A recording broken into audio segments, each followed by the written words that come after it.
निगाहें ताकतवर मुल्कों पे है, यानी भारत और अमेरिका पर है, दोनों के राष्ट्राध्यक्षों पे है। लेकिन इस बीच कमला हैरिस ने कैसे टीकाकरण को लेकर, कोविड सिचुएशन को लेकर भारत की तारीफ की है, ये हम आपको बताएंगे।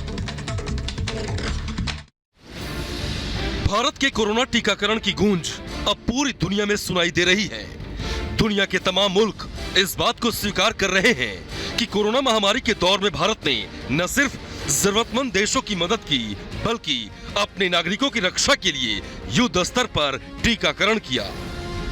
यही वजह है कि पीएम मोदी से मुलाकात के दौरान अमेरिकी उपराष्ट्रपति कमला हैरिस ने सबसे पहले कोरोना महामारी और टीकाकरण पर ही चर्चा की।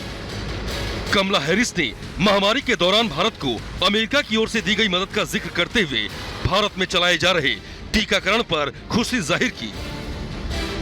कमला हैरिस ने इस बात पर भी खुशी जाहिर की कि भारत में हर रोज 1 करोड़ से ज्यादा लोगों को कोरोना का टीका लगाया जा रहा है।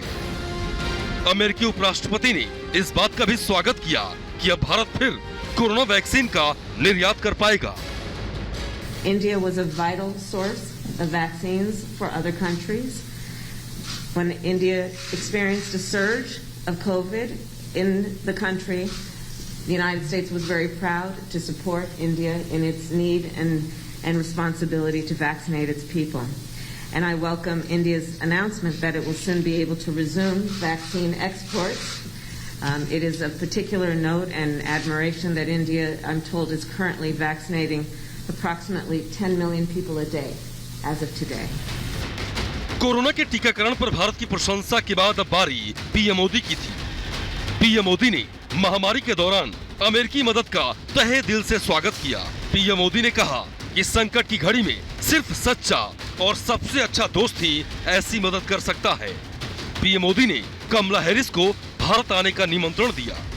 जब भारत कोविड की दूसरी लहर से बहुत ही पीड़ित था, बड़ा संकट था, कि उस समय जिस प्रकार से आत्मीयता से आपने भारत की चिंता की, जो शब्द व्यक्त किए और जो सहायता के लिए हाथ बढ़ाया, इसके लिए मैं फिर एक बार हृदय से आपका आभार व्यक्त करता हूं।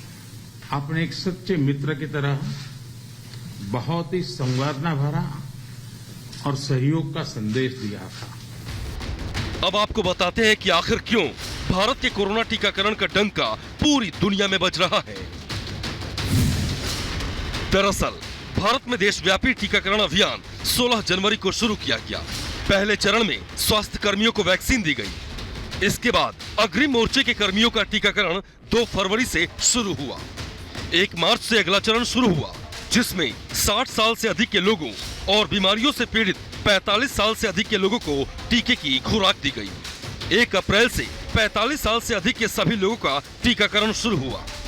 इसके बाद 1 मई से 18 साल से ऊपर के सभी लोगों का टीकाकरण शुरू किया गया। केंद्रीय स्वास्थ्य मंत्रालय के मुताबिक अब तक भारत में कोरोना की 84 करोड़ से ज्यादा खुराक दी जा चुकी है।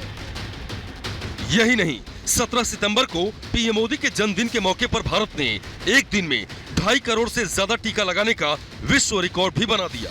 बहरहाल महामारी के दौर में अपने नागरिकों की रक्षा एक मजबूत सरकार ही कर सकती है। ये पीएम मोदी की मजबूत इच्छा शक्ति से ही संभव हो पाया। Bureau report, Republic Bharat.